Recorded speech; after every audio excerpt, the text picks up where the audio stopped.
went to Berlin in 17 around 5:13:46. That kind of journey with Francisco last couple of years got me down to 3:24:34 last all in Berlin.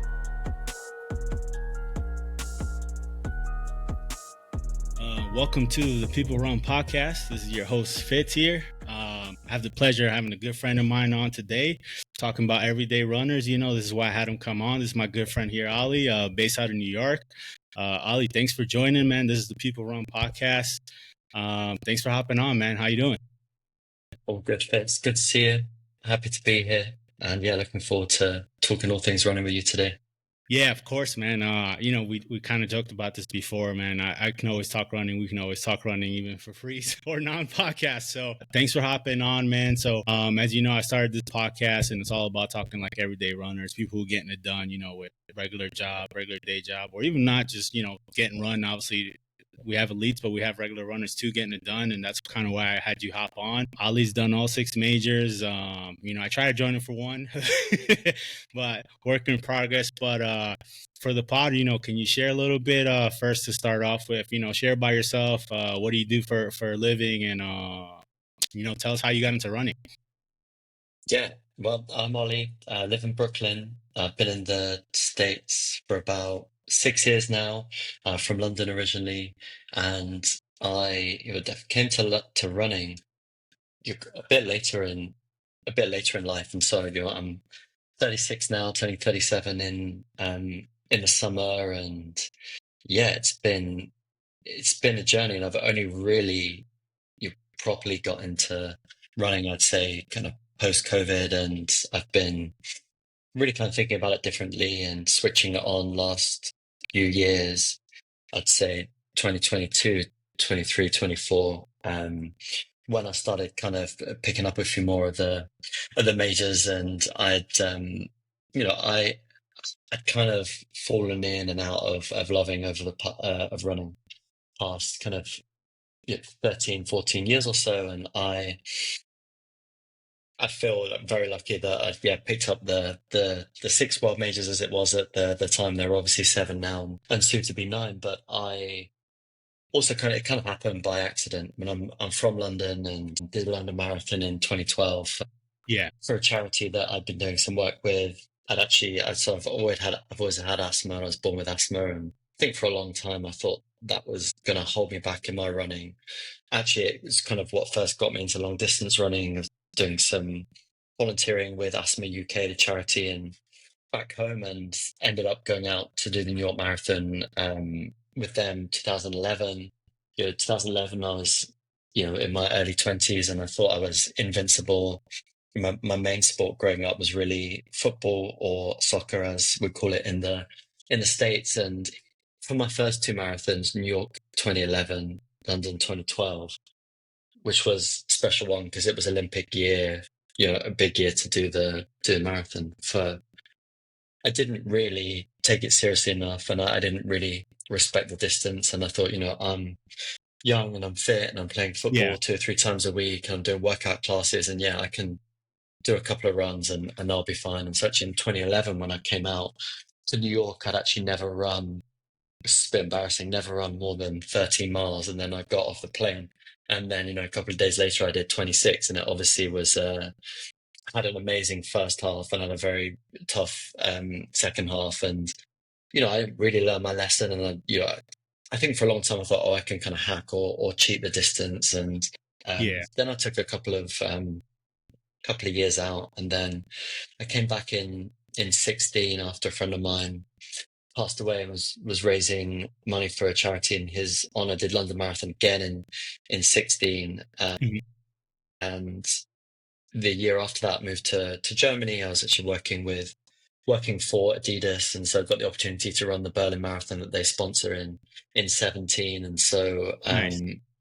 I was very unprepared for that and undertrained, and just had my times up here. That was a pretty long day at the office. Berlin 2017, my time was 5:13:46, and I only had 2 or 3 weeks to prepare. But again, I mean, this is some years after my first, but again, I thought, well, I'm cycling to work. Sometimes I run to work.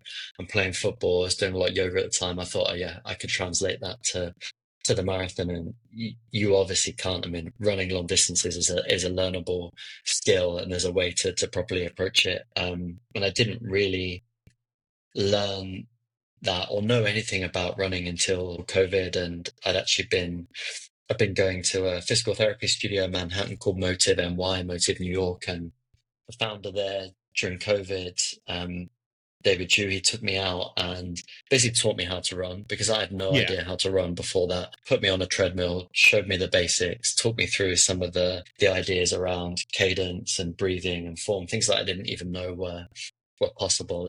Everything that I'd loved doing before COVID, and I was doing a lot of yoga at Modo Yoga in New York, and I was playing a lot of football, playing a lot of soccer, and those things they went away, and Yeah. I just Everything started froze up. Yeah. running every day, and then that's actually how I got back into it for the first time, and actually how I started to learn about it and think about it. The idea of had no idea that there are things like tempo runs and speed runs and track, and the idea of a long run and the idea of weekly mileage, building up your base. No, I didn't know any of that for my really the first three majors that I got through, and in COVID, I was just immersed to it more, and I think two big things happened. Yeah, David taught me the basics at Motive and Motive NY. They organize a lot of community runs. And so for the first time, I had a community around me, and David and the team at Motive, they organize 5 runs to Rockaway Beach from Manhattan every year. It's Polar Plunge in February, but then they hit them every month. You have May, June, July, and August. That kind of exposed me to people that were in the community. And the other thing that I think was a big step change for me is, for the first time at what I would have been 2022, 34, 35 years old, running around the track, a Yeah. 400-meter track fast for the first time, which I'd never done before, and joining a track club, which still belonged to today, called Threshold Pace, which is run by Francisco Balagtas, amazing runner and coach, and he was my coach for all of 23 and 24. And to cut a long story short, that when I went to Berlin in 17 and ran 5:13:46, that kind of journey with Francisco the last couple of years got me down to 3:24:34 last fall in Berlin. And I don't think that I am naturally necessarily the most gifted runner, apart from the fact that I'm very Yeah. tall, and that all humans ultimately we're born to run. And I do think,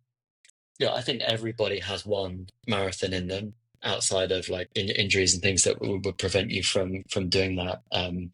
But after I met David and Motive and started getting involved in the community, and I started running fast around a track with Francisco, that summer of 22, I was just like, well, I've got to do a marathon, because I was like banging out these 18-mile beach runs or running fast for the first time. And I signed up for, Chicago 2022 is really the race that I think changed how I Everything. thought about running and what I could do. And that was 3:30:31, and I really went in with no idea about what I would be able to do. But I think two big things changed after that. One, almost by accident, I had 4 of the 6 world majors, and then as soon as I had that fourth, something just switched on. Just like, oh, there's no way I'm not going to finish this now, because for a long time I was like, well, I've got 3, but the path just looks too difficult.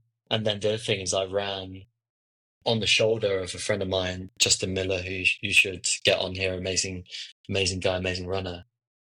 And he's just like a human metronome. And he just banged his 8-minute miles on the dot to bring us in at 3:30:31. And it's Nice. one of the magic things about running is, if you can remove it, just all I had to do was stay on his shoulder. And I thought, I'll stick with him for the first half, or stick with him for the first 18, or just get to 20. And then he basically pulled me through. And like, that's been a couple of times where like I've had big results. That was one, and then it actually took me 2 more years before I broke 3:30. And you realize when you first get into it, you're chopping huge amounts of time off, and then it might take you 2 more years to like chop Yeah. the 3 or 4 minutes off, which I ended I mean, up starting from doing. 5 hours to 3:30 in a couple of years, that's insane amount of time, man. And it sounds like Yeah. Well, I'll ask you, what would you attribute to that too? And I feel like you shared some of it, but like if you were to think about it now in hindsight, like 2 hours basically almost. Granted, no prep for a lot of them, but Yeah, it's there's a lot that I kind of finally figured out that I had yeah. to put together, and I think that the fundamentals of it, from you said you can't cheat the distance. You gotta Running's got to become your main sport when you're building towards a marathon. And I think even the way that Francisco's coached me the last couple of years is like helping me understand that, okay, most of these weeks are going to look the same. You recovery run on a Monday, you Mhm. do tempo run on a Tuesday, easy run on a Wednesday. And then it's kind of like, then you're in the business end of the week where things get serious, because Thursday morning you're on track and you're doing speed work and you're really pushing yourself.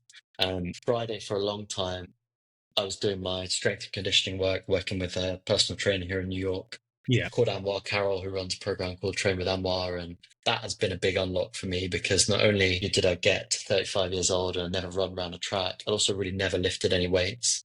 And so adding that in 2022, my strength and conditioning work, now I do it on Sundays. Before I was doing it on Fridays. Now on a Friday, I actually see my physio therapist, who's helping me with rehab a couple of injuries, Dr. Bernard, here at studio in Brooklyn called Style and Strength Brooklyn. But then Saturday is going to be your long run. That's what I call when you're going to church on Saturdays, and then Sunday would typically either be your rest day, or now it's where I do my strength and conditioning work. But that's kind of just your foundation, and I think you've a few things that have helped me get my head around it. Before you can add on tempo, track, long runs, you need to give yourself, try and carve out 3 hours a week of that easy Yeah, easy foundational pace running. mileage. Yeah, and for me, that's happening on really Mondays, Wednesdays, and a little bit of that on the long run on Saturdays as well. And I also think put some of the basics in place. Like I start to clean up my diet and just try and focus the majority of the time, make sure that I'm eating single ingredient whole foods and eating a wide variety of them, and really focusing on things that I just never done before. Like, am I getting enough protein? Am I getting enough fiber? But most importantly for us, am I getting enough carbs? And it's taken me a while to realize, how many carbs we're burning as runners, and how Yeah. much you need as a fuel, and then, kind of training yourself for that as well. And I think you've got to, if you're going to do this, I think the idea is you want to stay in this game for as long as possible, and it's about finding a way to do it, and giving yourself longevity. And we've both had issues with injuries. And I think when I first started, when first things first clicked in 2022, I thought, oh, everything from here is like up and to the right, because now I've figured it out, and I'm just always going to be cutting down time. But actually it's just not linear. There's so many ups and downs around it. And I had couple of bad injuries, one in the fall of 23 in Philadelphia, practicing for the marathon out there.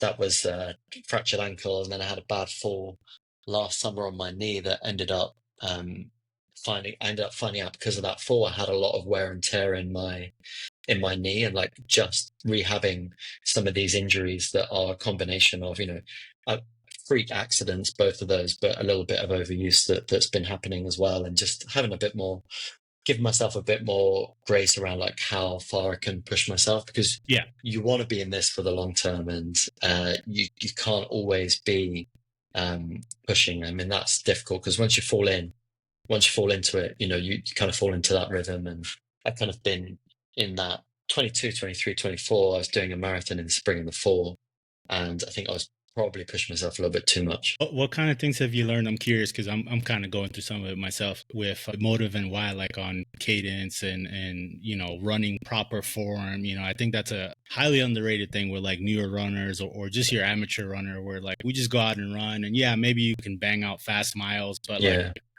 unless you grew up with it in track or younger, you're not really running properly. And granted, with overuse, a lot of injuries come. Like, what kind of stuff have you learned through that? Yeah. I mean, it's been fun coming to it, a bit later in life. And, I'm running with people that have been running for like 10, 20 years, and I'm obviously coming in pretty fresh. I think the biggest thing that surprised me that I've learned, and I've read about this in some of the books like Rich Roll's Finding Ultra or your Dean Karnazes Ultra Marathon Man, the idea that you can get to a point where you don't almost need to look at your watch. You can almost tell how fast you're running based on your heart rate, how your heart's feeling, the feel of the wind on you, the type of cadence that you're racking in. I think one of the big things I've learned is to understand what it feels like for for the cadence at certain paces. And so when I went to Berlin last fall, I could know exactly what it needed to feel like to be running at that cadence that I needed to bring me in at under 3.5 hours. Or I had a bit of I haven't given up, but for a long time, one of my big goals was, can I get a half marathon? Can I get in under 90 minutes and break 1:30? And actually got, a few years back, hit a 1:33, which was pretty Right. crazy day out again. But I had two pacers that I basically just stayed behind, and they did a lot of the work um, for me. And so when I was trying to break that part of the training, figuring out, well, what does a 5 minute like I'll look like, what I'd call my threshold pace, which is the name of the track club. Knowing what that feels like and what that cadence needs to be, and then what your breathing is like at that. It's a bit of a weird one to explain, but only with practice can you kind of push yourself to that as well, even down to some of the smaller distances. And I had a pretty crazy year last year where finally I broke 3:30 for the first time, but it took me Yep. 2 years. Took me 2 years to get to do it. And I also got first time ever under 5.5 minute mile, 5:26 at the Brooklyn Mile. And I had tried so many times to run under a 5.5 minute mile, but when it finally happened, it was Francisco at threshold pace.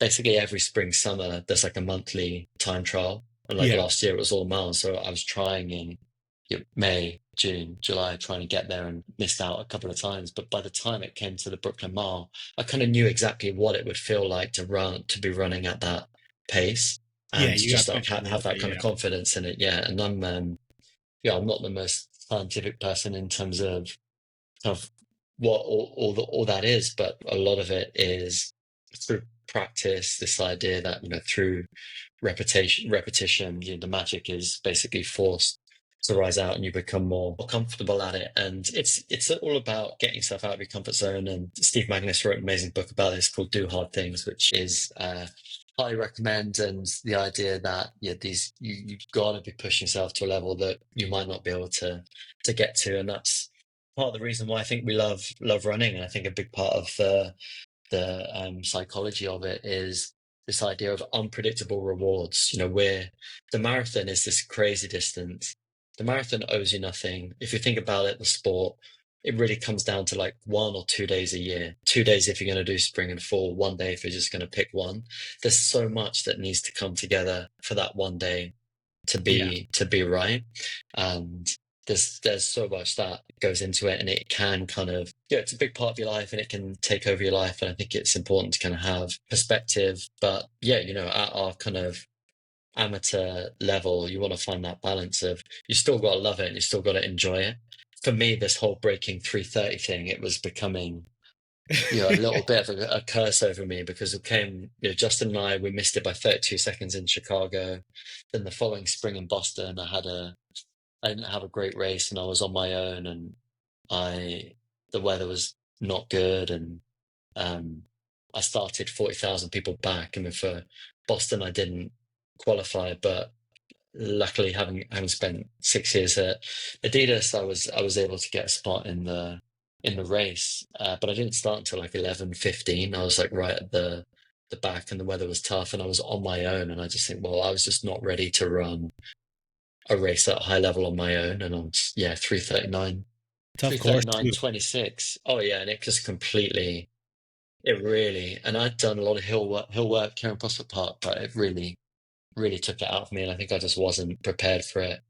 No paces either. Boston, they're not messing around. And so when I realized there weren't going to be paces there, I think I knew I was going to be in trouble. And Stephanie, my wife, wasn't with me. She was recovering from an operation, so also didn't have my crew as well. Whereas in Chicago and Berlin, Steph was there, and small things like that make a big difference as well.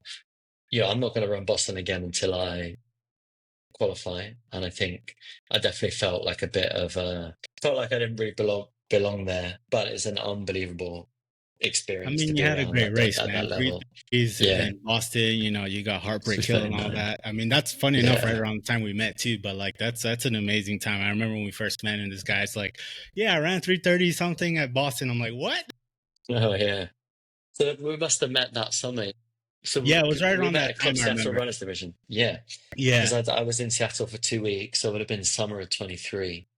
Um, yeah, so that was pretty, yeah, after Boston, and then I would have been getting ready for Philadelphia that fall. we talked about marathon a lot, but you also, you ran the Brooklyn Mile and a couple other, and you got your 133 for the half. What's your favorite like distance? Is it the marathon or is it something else? No, it's the half. I think the half is the distance that I love, and I've just been distracted last few years by the pursuit of trying to get the six world majors, and Yeah, yeah, as soon as I got that fourth Chicago 22, it just switched on inside me. I was like, right, I'm getting this done. Boston 23, and then you know the dream was obviously we were planning to run Tokyo together in yeah, 24, and because I'd fractured my ankle in November of 23. I went out there, and basically had to do it on one leg, and it was I only had a few weeks of running. After my accident in Philadelphia, I was in a boot and crutches, November, December. Didn't do my first run until Christmas. Had a brace on, compression socks. Yeah, it probably wasn't the smartest thing to do. Yeah, 4:15, 13. But there was just like no way I was not going to finish that race. And at the yeah, time, there was a lot of uncertainty around what the seventh world major, what that means for the six. And now, of course, everyone's still going to be able to get their six before they move on, if they want to seven, eight, nine. Logistically, Tokyo's a tough one to get into. Like we know, like you're kind of playing this game with the ballot, and you're trying to find a charity to support, and it all comes down to one day a year to get it for the race the following year, and it's a long way to travel to as well. I do think we're lucky.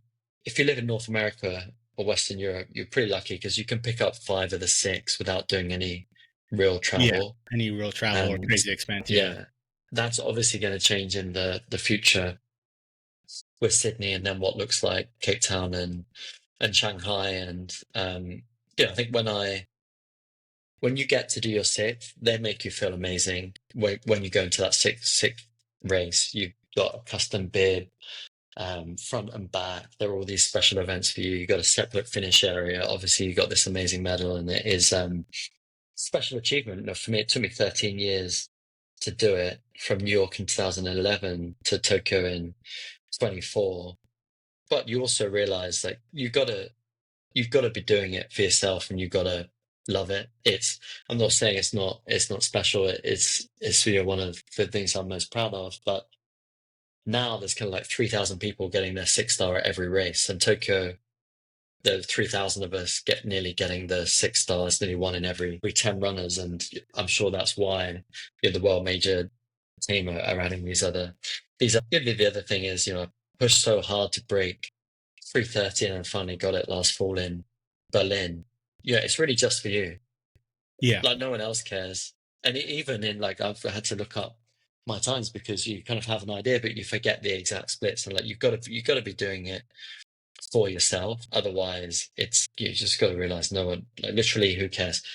Unless you're doing it for yourself and it means something for you, it almost doesn't matter. And I never wanted to be in that place where I was getting really anxious or so focused on a particular time.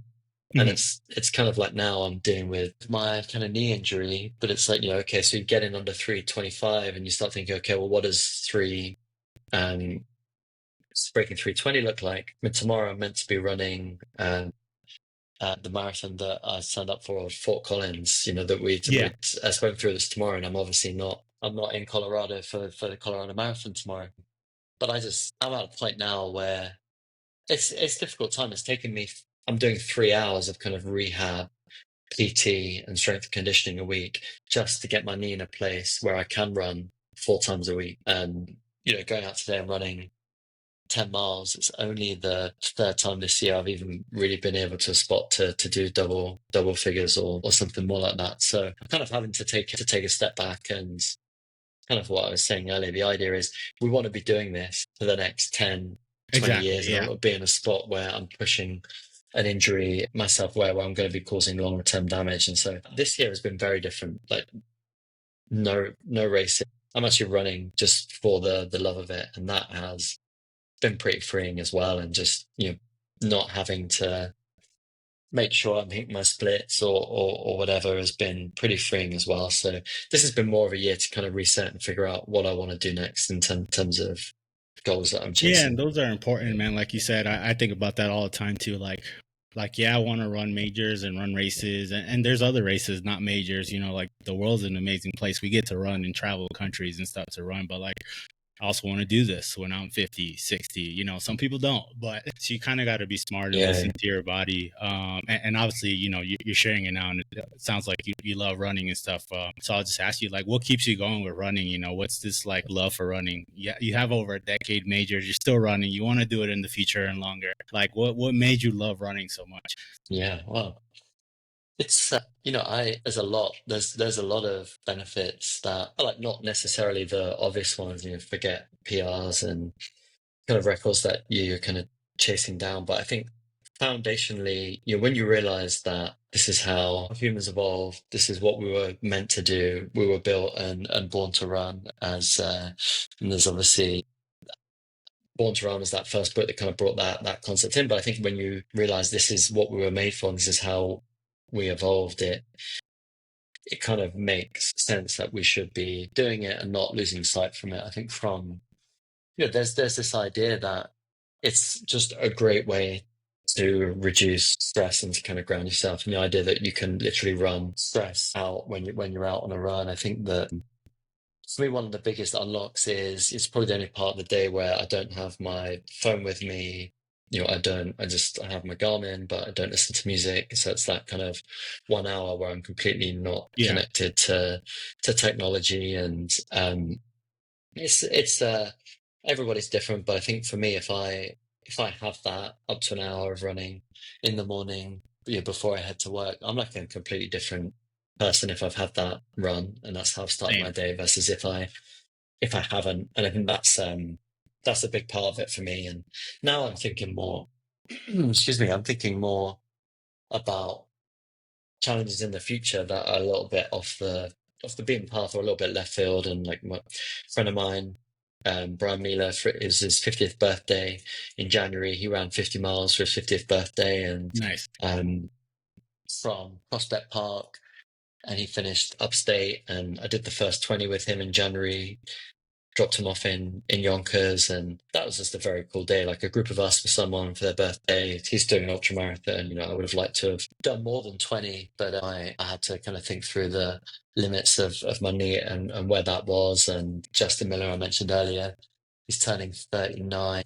There was an idea of like, what does 39 miles for 39 look like? Now we're thinking, okay, maybe is it 39 kilometers? Just more stuff like that that is just a bit more fun and a bit irreverent. And Francisco, my coach, it was his 40th last year, and he put on a special at track where we all did 400 meters with him for his 40th birthday. It was just so good. And it's still 11 or 12 miles of work, but it's just way more fun. And Yeah. you're not having to, yeah, there's a lot of travel involved with chasing these majors. And I think I'd kind of done my share of that. And there's also something to be said for smaller races, smaller challenges where, there's less logistics involved. And so I'm looking forward to that. The Motive NY beach runs later this summer, and I still want to be able to move. I still want to be able to do bigger numbers and keep that foundation, but I haven't. Yeah, it's a weird one to go from doing 2 marathons a year for the past few years to nothing. But I'm also kind of calming up again and just building back my strength. It's pretty challenging for me. I have the two injuries, the fractured ankle and then the fall on my knee with the overuse that was found. It's all on my right leg, and like the difference. I kind of only have one leg really. Like the difference between my two legs is significant, and these two injuries, the impact has built up, and I'm trying to build up the strength again. But it's a pretty long road back, and you're not going to get very far unless you got both of your legs, at the same level. And so just trying to give myself a bit more time to ramp up there. So that's a big part of what keeps me going. But the once you find running, it's not something you want to give up. And like you're saying, it's something you want to find a way to do it for the rest of your life. Like I want to be, like these people that I've met, and I finished Tokyo Marathon last year. I finished with, was a lady in her 50s and a guy in his 60s. And I'm like, yeah, I want to be doing this when I'm in my 50s Yeah. and 60s. And I don't want to burn out or lose my love for it or get an injury that is going to um, that I'm not going to be able to do it. And we're at that time where the injuries are going to come in. I've had a couple of freak injuries, um, and I actually consider myself pretty lucky in general that I haven't had other injuries. But you're not going to be able to avoid it with the amount of miles you need to put in if you're going to be doing full marathons or halves. And it's about finding that balance. I'm trying to get a bit better there, and it's pretty freeing not always having a race on the horizon that you need to train for, and just running for the love of it, which is what I'm enjoying at the moment. What do you, and I know you're going to like PT and stuff and, your strength training, but what do you typically do for like recovery, even outside of injury, foam roll, hot bath, what's your preference? Yeah. Yeah. What do I do? I used to, when I was truly in it, 22, 23, 24, chasing down these majors and trying to break 330, I was definitely doing everything. I was doing contrast therapy, which is a Yeah. mix of the ice bath and then straight into the hot sauna and moving between the two for an hour and a half or sometimes longer. The We do have the Therabody recovery compression boots, Mhm. and spent a lot of time in those. But the more I think about it, the more I read and learn, the more I just kind of focus on the basics, which is, well, actually kind of just make sure I'm getting 8 hours sleep and kind of make sure that I'm getting, the body battery in my Garmin up to 100, and just focusing on rest as well, and then making sure I've got the nutritionally I'm where I need to be in terms of like, am I eating enough food? And you've got to put away an incredible amount of food and calories when you're training for a marathon, and it's not easy, and you need it, and you need the fuel. And even nutrition as part of recovery is something that I've really tried to focus on, to make sure I'm getting enough protein, because like I was saying earlier, I'm trying to focus on eating a wide variety of unprocessed, single ingredient, whole foods, which sounds great. And I'm trying to get 70-80% of your calories coming from that. Well, that's a lot. It takes you a lot Yeah. of time You to got to eat a cook lot of whole more and foods. yeah, Yeah, and and it's you're harder. cooking Yeah. more. And that isn't easy. And there's you gotta add to that with different supplements, and how are you going to get your protein in as well. So, but nothing like these. I just try and focus on the basics now, really, which is, yeah, big focus on sleep. And I've always been a good sleeper, and what I haven't been good at is taking rest days. And for a long time, I just pushed in that kind of cycle, because I was working with Francisco, and so that meant, I had the 5 or 6 days of running, and then on top of that, I'm working with Bernard at Style and Strength on my rehabilitation PT, and I'm seeing my personal trainer Anwar. And so, all of a sudden you've got proper workout every day, Yeah. and there's no kind of rest day there. And I think for a long time I thought, oh yeah, I don't need to take rest days, but like now I definitely do, and I'm trying to get that down to like at least one day a week where I'm not kind of doing anything. I think before I thought that was kind of a bit of a sign of weakness, whereas now I'm like, no, I need to be factoring in that rest day. And that might mean, what it's kind of meant for me at the moment, my focus on my rehab is, yeah, dropping down the running. And that has been difficult, from going running at least five, sometimes 6 times a week, to down to kind of just four, has actually been pretty difficult. But my main focus now is getting my strength back and my recovery, whereas before my focus was on the mileage and the workout. So that's been a tough shift as well. And I think you lose it quick. You lose the fitness quick, but you gain it back quick as well. And so now I am not at track every week, and I'm not busting out long runs at the moment. When I do go back to track like I did this week, or a long run like I did this morning, it's going to be way harder. But I think another Yeah, thing because I you're coming learned back. Yeah. is, another thing that I learned is if you think about the marathon, to quote Eliud Kipchoge, a marathon is life. And I do think marathon's pretty incredible sport in general. Is really you're just all about peaking the fitness for that race day and working back from that, whether it's 12 weeks or 16 weeks, or however you're gonna run it. And yeah, then you're gonna need some downtime between whatever you go on and do next. And when you're thinking about getting ready for race day, a lot of the fundamentals I think that are important are things that the sport has known for a long time, which is your base. The bottom of the pyramid is your base weekly mileage, and then you're adding on top of that with your tempo, with your speed, with your long runs. Strength and conditioning is really important. I think that's helped me around you either preventing injuries and come back in stronger in the future, but also just think about the idea. I think the marathon is the equivalent of doing something like 10,000 squats. Well, if you're Yeah. not doing any squats, you're going to be in trouble. And I just Yeah. building stronger legs in general, because I think that the one thing I've noticed, I think the physique of long distance runners has changed over the last 10, 15 years. And now the best distance runners they are carrying a lot more muscle than maybe they would have done back in the day. They're spending more time in the weights room and on strength and conditioning, whereas before maybe they were just banging out these big 100-mile weeks or whatever. And so yeah, it's an exciting time to be a runner, because I think we have access to a lot of the stuff that all the That we did pros it do. before. Yeah, and pros and Yeah, stuff. Yeah, tools, food, which is nutrition. super exciting. Yeah, if you think that the average amateur marathoner like us probably has access to better science, nutrition, and technology than pros would have done 10, 15 years ago, it's a good time to be getting into it. Yeah, it's growing big, and I think that's a reason why a lot of the times are dropping. On the topic, something I want to ask you. Actually, it kind of came up when you brought up Kipchoge. Like something I think about often. Like you've moved around a lot. You London, you were in Berlin for a while, New York, right? And the more I get into running and coaching and follow different philosophies and look like we talked about simplicity. Like you look at Kenyan runners, it's eat, sleep, run, right? You come to Western civilization, the Americas, UK, and it's like fitness and supplements and lifting, like we might get into details a little bit too much sometimes. You look at, went to Japan recently and went down that rabbit hole of Japanese runners. And for them, it's just high mileage and to your point, pace, pace, pace.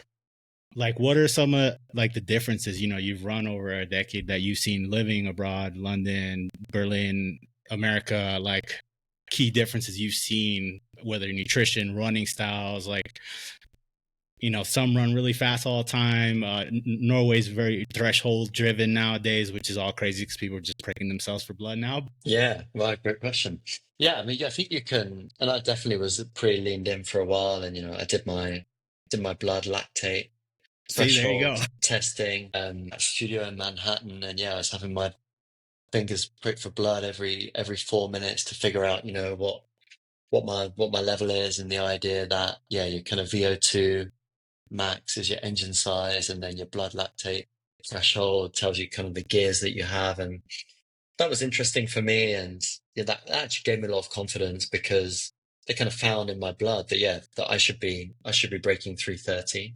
And Yeah. actually, even though I probably didn't need to go and do that, just knowing, and this is actually after Tokyo, I didn't think I had a lot of fitness, but it's just knowing that like I've got that in me, in terms of what my lactate thresholds could be, was a bit of a step change. In terms of the differences, I don't know. One of the things I love about New York is this is the city where running started in terms of jogging. The idea that a lot of it came from Manhattan. You see that in the culture here, and the running culture in New York and in Brooklyn is just on a whole other level to anything that I've ever seen before. And that's something um, that I've really loved. And the idea that you can be a member of different clubs. And for me, it's been a mix of, joining the community runs at Motive New York, and that's much more longer distance, but all about the community and meeting folks. And then Threshold Pace is, it's down to business. It's speed work on the track, and I spent a lot of time at Prospect Park Track Club, PPTC, here in Mhm. Brooklyn as well, where I live, and that's where I've been doing a lot of my long runs, because I think the biggest thing for me is I can't get to the next level on my own. Like, I can do my easy runs on my own, recovery runs, some of the tempo stuff, but going the distance or really pushing the speed, I need to have other people with me. And I think in New York, there's just so many different groups and communities that you can get involved with. In London, where I'm from, it's like starting to catch up now. And I think it's a golden age for joggers and runners and marathoners in general, because the sport exploded over COVID. People like me were pulled in properly for the first time, and it's continued to get bigger and bigger every year. I mean, one of the things I love about running is it's free and you can do it anytime. And I think there's like no barriers to entry from that perspective.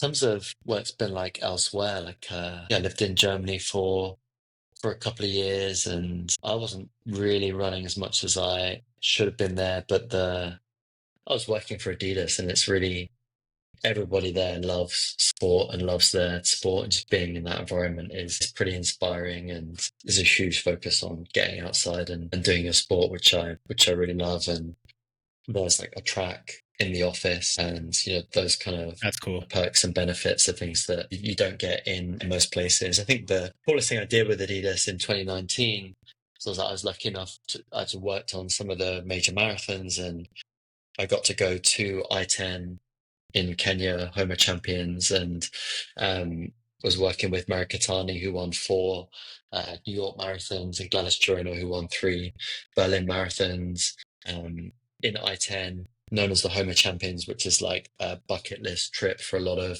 For runners, sure. and It's on my running list. out there in high altitude. Yeah.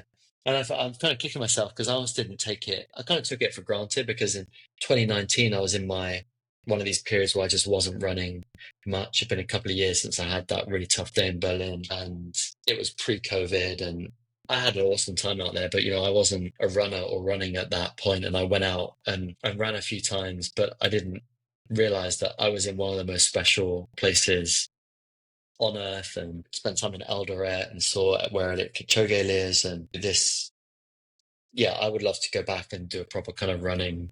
I don't know what you call it, like a retreat one day as well.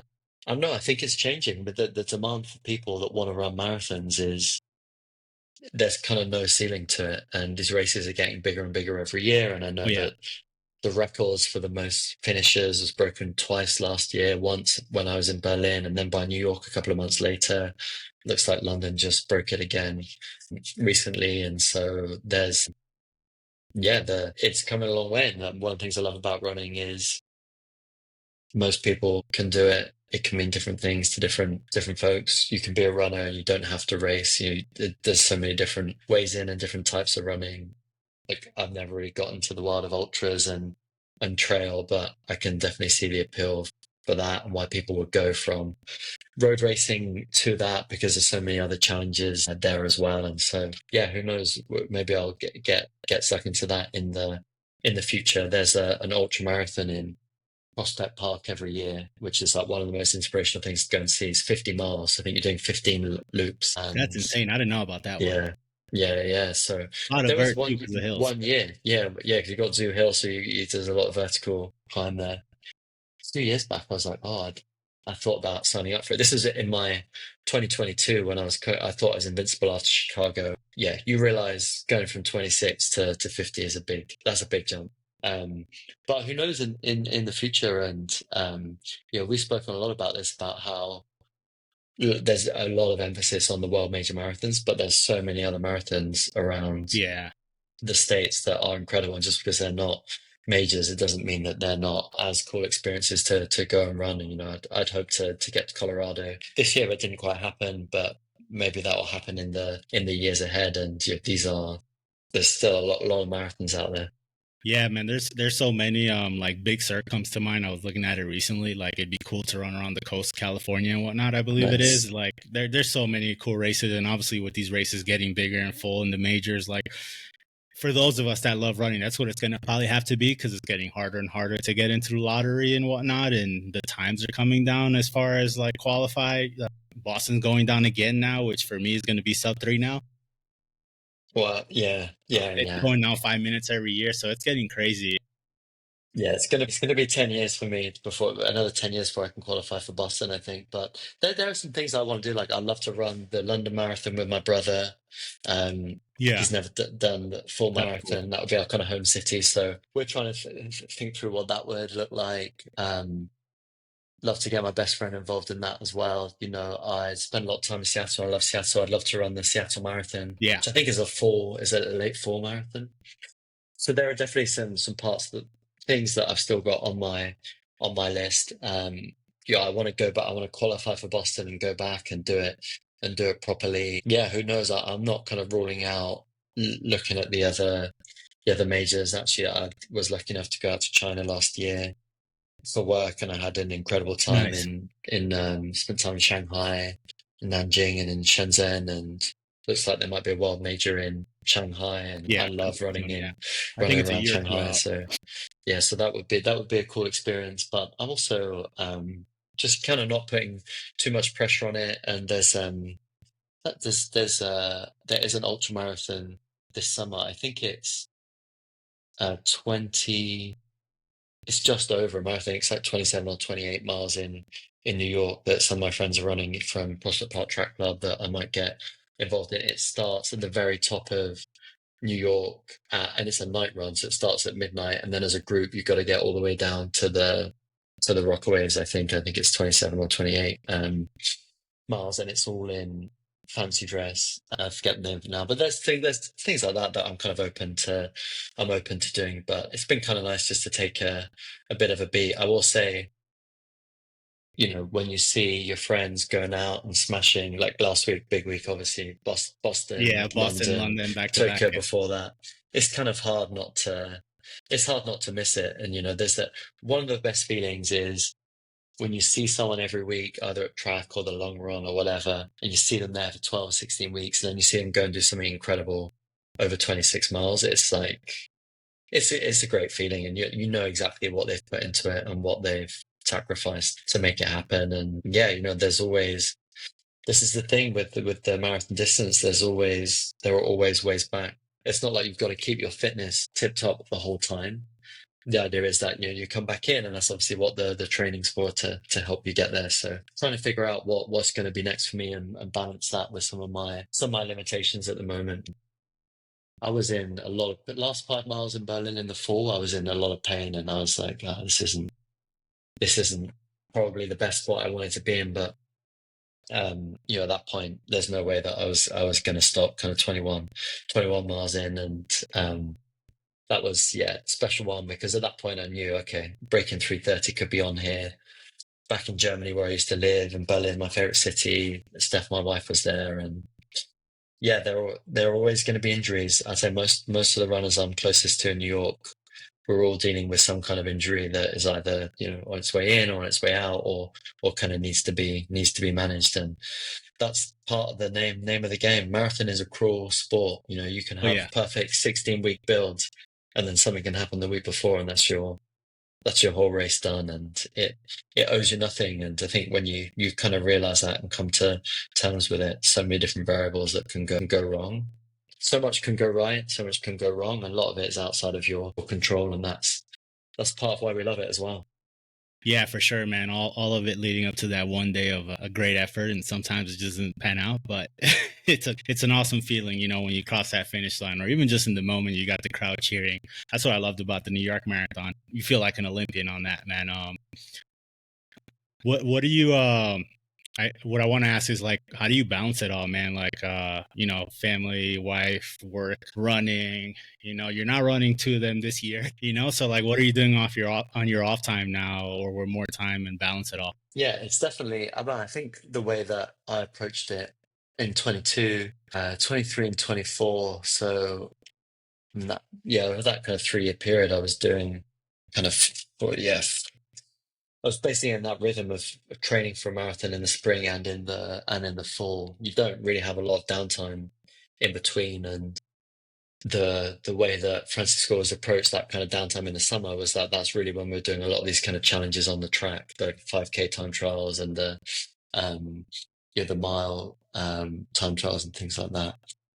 The biggest thing that's helped me is, like, if I don't run or get the workout in first thing before work, then I basically don't do it. And so it was a bit of an adjustment for me, but I work with a lot of folks that are on the West Coast, and so I know the best time I'm going to have to run is going to be in the morning, and if I do it, I'm going to feel so much better about it. I do think the structure of working with a coach, I worked with Fran in 23 and 24, you got to find a way to like make it as easy for you as you can.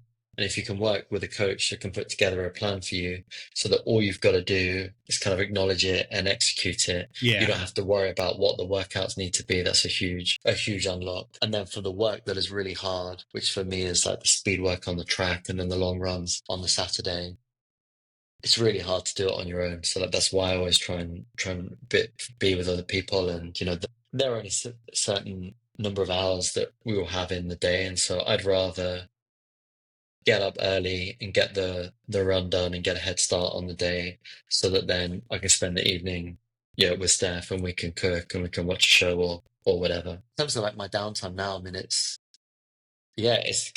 kind of a nice feeling not having to, spend half a day on Saturday banging out Yeah. 18, 20, 22 miles.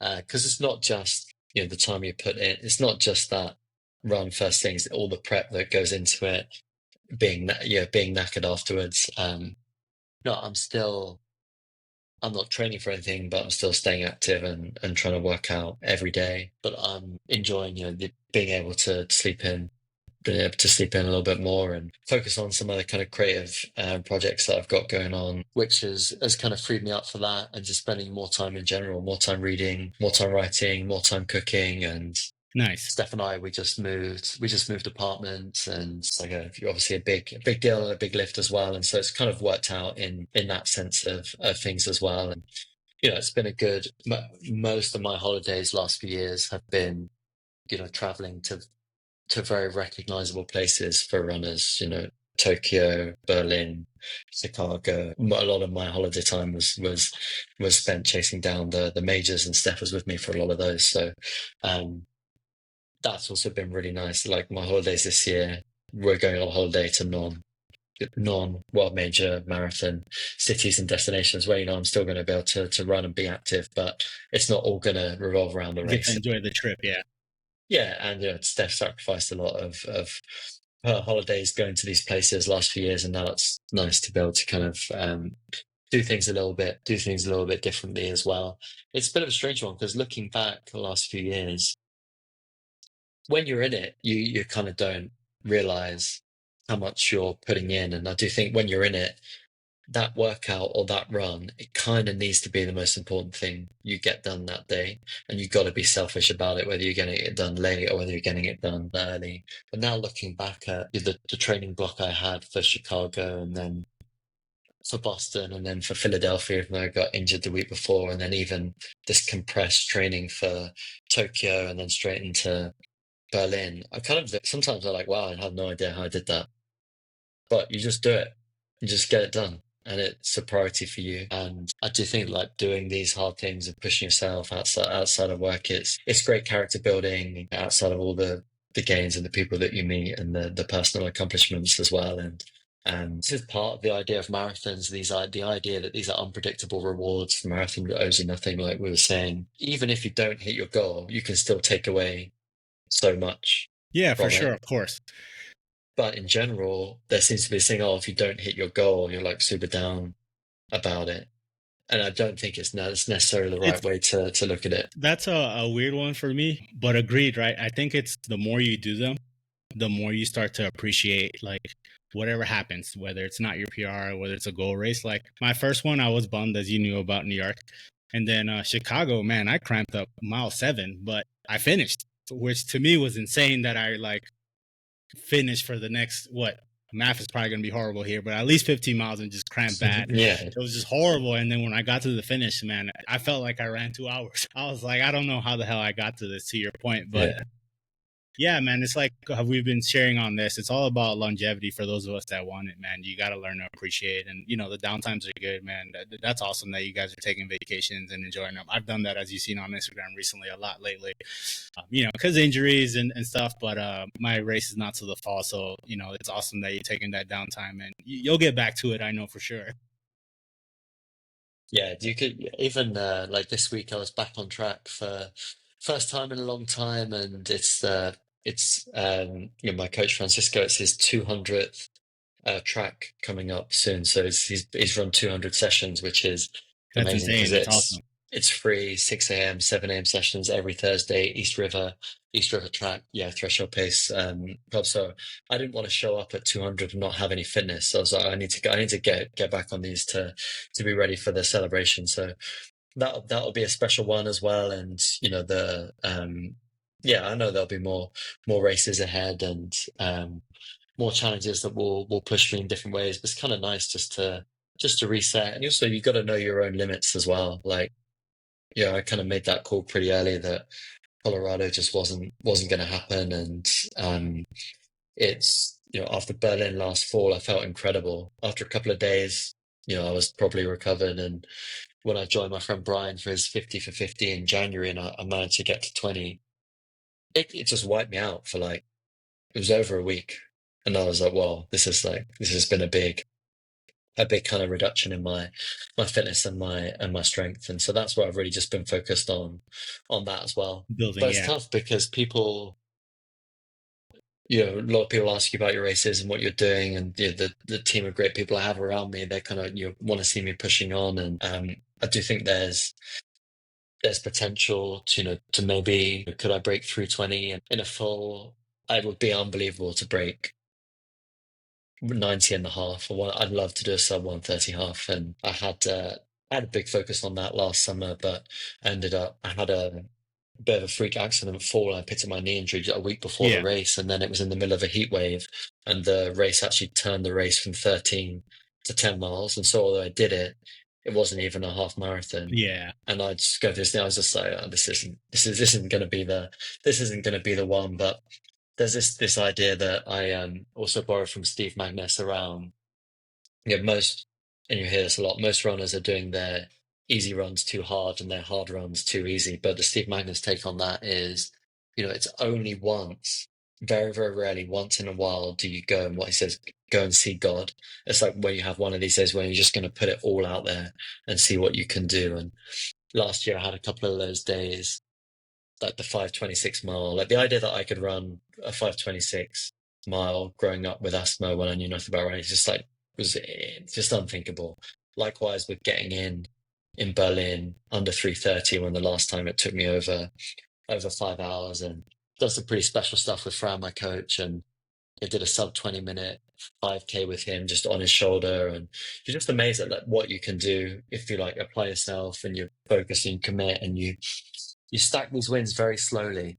The other thing I say a lot, just from Alexi Pappas, is this idea that big changes happen very, very slowly. And the Yes. best example of that is the marathon. You don't even realize how much fitter you're getting until you have like a tune-up race or you get to race day and it's like, well, okay, you don't see it. The changes are so slow. You just don't see it. You're in it Um, every day too, so it's yeah, also harder, yeah, to like sit back and go, wait a minute, a month ago I was running 30 seconds slower or whatever, you know, or it was yeah, hot yeah. in summer and now it's fall, you know, like boom, the fitness kicks in. Yeah, yeah, and that's part of the magic of it. And that's one of the things I love about it is it's not instant gratification.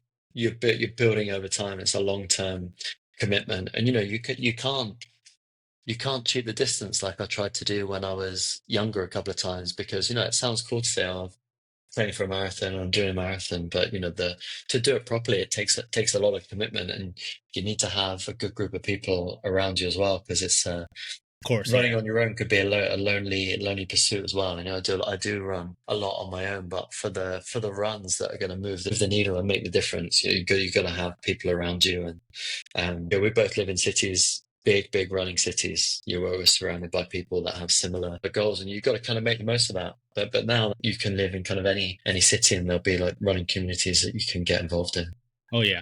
What would you say is well, first off, I'm loving the journey for you. Obviously we're all on this journey together, and obviously next time in New York we'll link up. But what would you say, once you're healed up and, let's say 5 years from now, what would you want the continued journey to be like? Races or goals or, I just want to be healthy, whatever that is. What's that for you, Ollie? Wow, 5-year plan. Yeah, I don't know. So I'll be 41.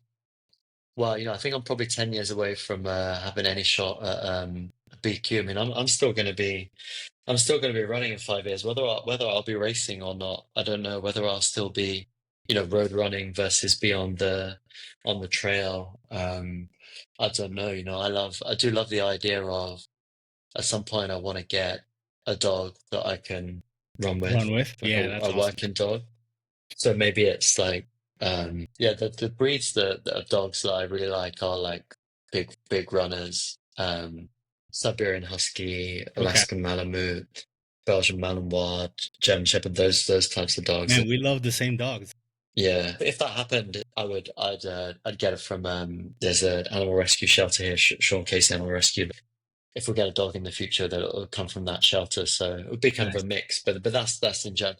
I do love the idea of like having a dog you can take out and run every morning, and like that's Yeah, not you're not going to be doing intervals with the dog, right? You're just going to be doing it for the love of it. So I do think that that's something in the future, and like I said, there are a couple of like bucket list runs I want to do with my brother and with my best friend in terms of getting them, doing the London Marathon with both of those, and with Steph, my wife, with the idea of doing. She's come back from quite bad injury, and the idea of like doing a 5K together and then a 10K together, things like that. There's yeah, that I want to focus on, and yeah, I mean, in 5 years, I still want to be in shape that I can do 5K, 10K, a half, or a full. And this is a great thing about this sport, long distance running, marathon in particular, is at our amateur level, there's no reason why you can't still be improving as you get older, and that's one of the most exciting things about it. Because the other sports I love, it's the opposite. Think about football and soccer. You get that point is going to come where you're not going to be able to do it at the same level that you used to, and it's all about, yeah, as Peter Attia talks about in his book Outlive, Lifespan and Health Span. How can you find a way to do these things for a long period of time? And there's probably going to be a bit more balance in it. And I think before, I thought, I needed to be knocking out 40 miles every week, even if I wasn't um, training for anything.